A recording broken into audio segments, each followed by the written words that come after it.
Ganito lang kasimpleng luto sa manok pero masasabi mo talaga na sulit ang sarap niya. Magpainit muna ako ng mantika at igisa ko na rin yung bawang at luya.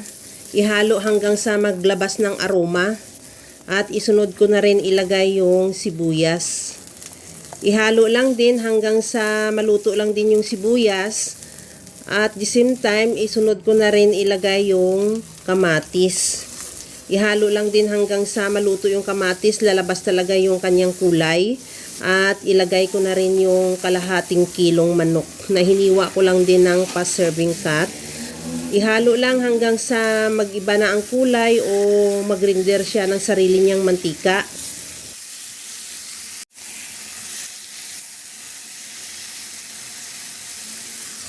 Sa puntong ito, okay na tong ating manok. Timplahan ko na rin ng asin at paminta. Maglagay na rin ako ng toyo. At lagyan ko rin yan ng oyster sauce.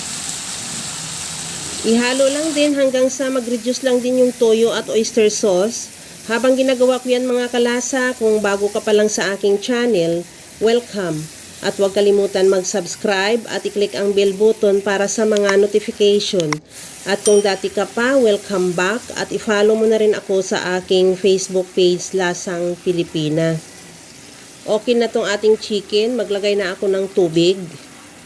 Nakadepende sa dami ng karne mo o dami ng manok mo yung dami ng tubig. Basta papantayan mo lang ng tubig yung karne, sigurado na yan na makakapaluto na rin yan at makakapapalambot na rin. Takpan ko muna hanggang sa maluto lang din yung manok. Sa puntong ito naluto na yung ating manok. Tikman ko muna kung kailangan pa siya dagdagan ng panimpla bago natin ilagay yung ating mga gulay. Maglagay na rin ako ng carrots.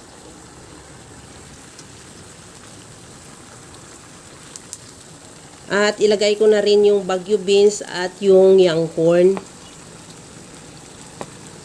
Maglagay na rin ako ng bell pepper. At lagyan ko rin ng siling green. Ihalo lang hanggang sa maluto lang din yung gulay. At siguraduhin mo lang din na hindi siya ma-overcook para mas masarap yung gulay natin pagka medyo crunchy pa. Maglagay din ako ng cream of mushroom para yung pampalapot natin sa ating sabaw. Kung wala ka namang cream of mushroom, pwede na rin yung slurry. Or pwede na rin hindi ka maglagay.